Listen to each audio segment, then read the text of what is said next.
ಅಣ್ಣ, ಕ್ಷಮೆ ಕೇಳುವ ಗುಣ ನಿನ್ನಲ್ಲಿರಬೇಕು, ಕ್ಷಮಿಸುವ ಗುಣ ಅವರಲ್ಲಿರಬೇಕು. ಕ್ಷಮೆ ಕೇಳುವ ಗುಣ ನಿನ್ನಲ್ಲಿದ್ದರೆ ಯಾವ ಪ್ರೀತಿಯೂ ಸೋಲುವುದಿಲ್ಲ.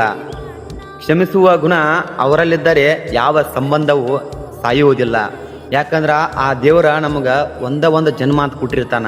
ಅದ್ರಾಗ ನಾವು ಅವ್ರ ಮೇಲೆ ಅಹಂ ಮಾಡೋದು, ಇವ್ರ ಮೇಲೆ ಅಹಂ ಮಾಡೋದು ಮಾಡಬಾರ್ದ. ಯಾಕಂದ್ರೆ ಇದು ಜೀವ ಇರೋದನ ಒಂದೇ ಸಲ ಹುಟ್ಟಿರ್ತೈತಿ ಮನುಷ್ಯ. ಕ್ಷಮಿಸುವ ಗುಣ ನಮ್ಮಲ್ಲಿರಬೇಕು, ಕ್ಷಮೆ ಕೇಳುವ ಗುಣ ಅವರಲ್ಲಿರ್ಬೇಕ. ಇಬ್ಬಟ್ರಾಗ ಒಬ್ಬರಾದ್ರೂ ಕ್ಷಮೆಯನ್ನು ಕೇಳ್ಬೇಕ.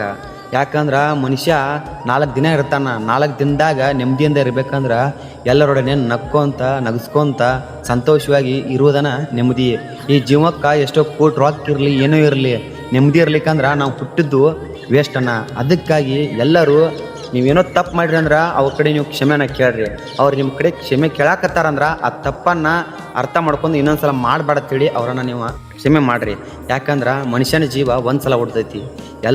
ಎಲ್ಲರೊಡನೆ ಮಾಡ್ಕೊತ ಚೆನ್ನಾಗಿ ಇರಿ. ಯಾರೂ ಒಬ್ಬರು ನಕ್ಕೊಂಡ ಒಬ್ಬರ ಇರ್ಸೆಯನ್ನು ಮಾಡಬೇಡ್ರಿ.